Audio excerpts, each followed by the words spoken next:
What if everything you've been taught about death is wrong? Not just slightly off, not just incomplete, but deliberately inverted. What if death, the very thing we've been conditioned to fear, is not the end of life, but the moment you finally wake up from the illusion of it? Think about it. From your first memories, the message is clear. Avoid death, fear it, mourn it, escape it at all costs. You're told it's the final curtain, the shutting down of all that you are. Your body fails, your mind shuts off. And then, silence, darkness, nothing. But something in you has always resisted that narrative, some quiet knowing, a whisper inside that says, this can't be it. Why is it that when someone close to you dies, you still feel them? Why do dreams of the dead feel more vivid than real life? Why does the fear of death feel unnatural, as if it was implanted, not born? Because it was. Because death is not darkness. It is not the end. It's not even the beginning. It is the continuation of something you never stopped being: consciousness. You are not your body. You are not your memories. You are not your name, your role, your achievements, or your failures. You are awareness itself, timeless, formless, and far older than this lifetime. And when the body dies, when the brain ceases its function, you remain.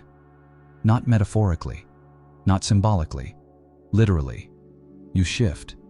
You slip through the veil that's always been there, just beyond your five senses. And for the first time in what feels like forever, you remember.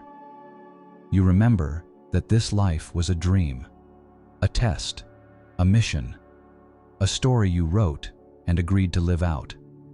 Not for punishment, not for karma, but for growth.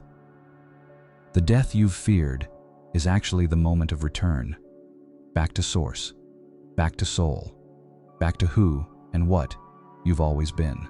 From the moment you took your first breath in this life, forgetting began. You weren't born empty. You were born full, with memory, with awareness, with purpose. But that awareness was too powerful for the world you were entering. So they put you to sleep, not literally, spiritually, psychologically, systematically.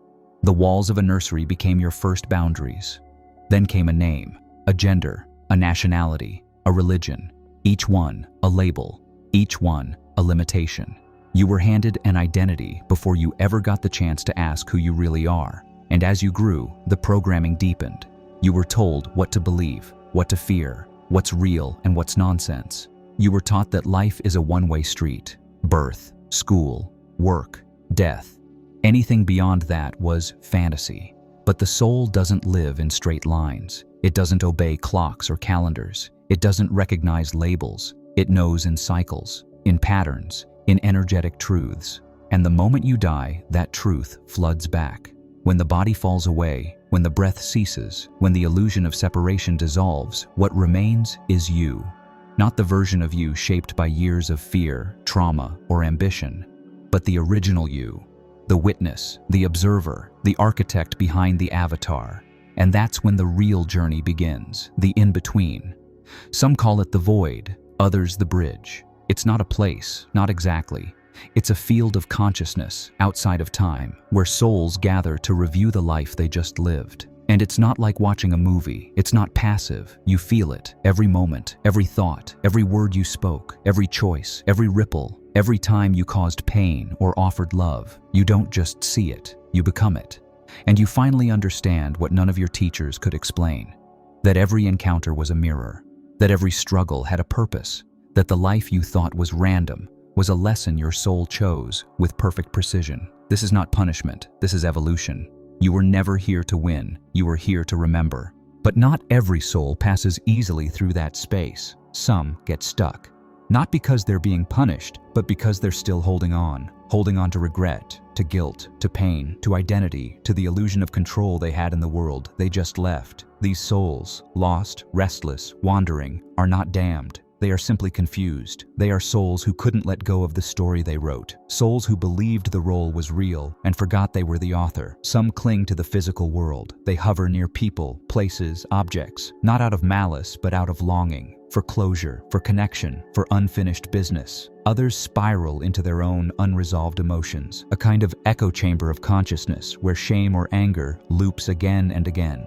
Time doesn't work there the way it does here. There's no calendar, no clock, only energy. And until that energy shifts, they don't move forward. But for those who are ready, those who release the weight of the world, they're met by something else. Not a man with a beard, not a courtroom in the clouds, but presence. Guides, beings of light, of intelligence, of deep, unconditional recognition.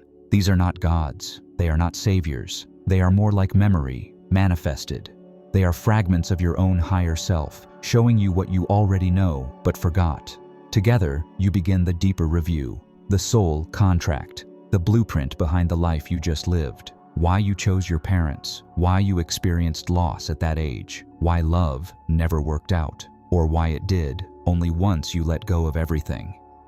You see the karmic threads, the recurring cycles, the echoes from other lives bleeding into this one. You see clearly how each life is not isolated, but part of a continuum, like chapters in a book you're still writing. And when the review is complete, another question arises. Are you ready to evolve? Because now you face a choice. Do you return, reincarnate, re-enter the matrix of time and form? Or do you ascend to something beyond it? The answer isn't decided for you. You choose, because you always have. If this is starting to feel familiar, it means you're waking up. Subscribe and turn on the bell.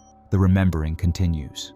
Most souls choose to return, not because they're forced to, but because they're not finished. There's more to learn, more to experience, more to heal, more to remember. Reincarnation isn't a punishment. It's not some cosmic jail sentence. It's an act of will. A soul-level decision to re-enter the illusion, to play another role in another life with another set of lessons. But this time, perhaps a little more aware. Because every lifetime leaves a residue, a layer of insight, a scar that becomes a symbol, a memory that becomes instinct. That's why you're afraid of water without ever having drowned. Why you feel a deep connection to a place you've never been. Why some faces feel like déjà vu the moment you meet them. It's not fantasy, it's not coincidence, it's memory trying to resurface. Your soul carries a blueprint. It knows exactly what it's doing. Before each incarnation, you choose more than just your body. You choose your parents, your environment, your obstacles, even your wounds, not out of masochism, but because your soul understands that the sharpest pain can become the clearest mirror, and mirrors are where truth reveals itself. The problem is, when you enter the physical world again, you forget. You forget the plan. You forget the purpose. You forget that you chose this. And so life feels random, chaotic, cruel even. Until something shakes you, a trauma, a loss, a question that won't go away. Something pulls at you from beneath the noise of modern life, a thread of memory. That thread is your soul speaking through the veil, trying to get your attention, trying to remind you this is not your first time here, and it won't be your last. But what if you don't go back? What if you've learned enough?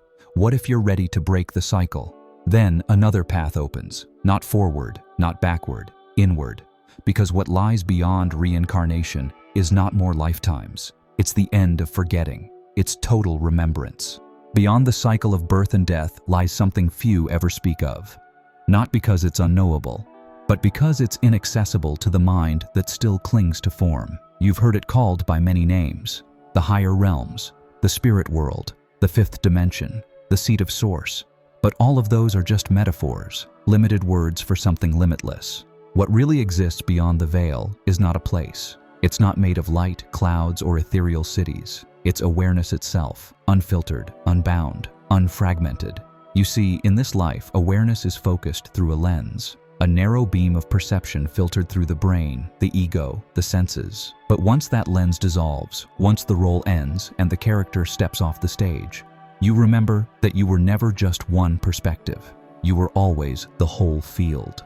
Imagine knowing everything you've ever been, not as information, but as presence. Every life you lived, every choice you made, every version of you across time, space, even timelines you never stepped into. All of it, here, now, integrated. This is not enlightenment as you've been sold it. It's not a prize for good behavior or years of meditation. It's your natural state beneath all the noise. And in that state, the questions you once had dissolve.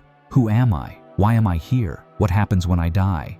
They vanish because you no longer need answers when you are the answer. There is no more fear, no desire to go forward or back, no clinging to outcome, only stillness, only knowing.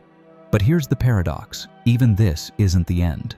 Because awareness is not static, it moves, it creates, it explores. And so even from that state of full remembrance, something stirs, a new longing, a new curiosity, a new story ready to be told. And once again, the soul asks, what if I forget? What if I fall asleep? Just long enough to wake up again. And so the wheel turns, not out of punishment, not out of debt, but out of love for experience itself. Because consciousness doesn't fear forgetting. It uses it to rediscover itself again and again. So now you're here, hearing these words, feeling the pull, not just in your mind, but somewhere deeper, somewhere ancient. Maybe it's because part of you already knows all of this. Maybe you didn't come for new information. Maybe you came to remember. Because the truth is, you've always known. You've felt it in dreams that felt more real than waking life. In moments of silence, when the noise of the world dropped away. In those strange flashes of clarity, when time slowed and everything made sense for just a second. That's not imagination. That's memory surfacing. Soul memory. The afterlife is not a destination. It's not somewhere you go. It's something you carry. It's in your cells, in your intuition, in your ability to feel things you've never been taught. The lie was never just about death. The real lie was that you are only this body, only this brain, only this lifetime. But you are not a moment. You are a continuum, a story written in light, not ink, and you are not here by accident. You chose this life, you chose to forget, and you chose to find your way back. Not because you had to, but because you wanted to. Because the soul doesn't grow by being handed answers. It grows by forgetting and remembering again. So here you are, at the edge of remembering. And now the real question is, what will you do with it? Because this isn't the end of the video. It's the beginning of something else, something deeper, something only you can uncover, and some truths can't be said here. But they're waiting, always have been, just beyond the noise, in the quiet, where you've always known to look.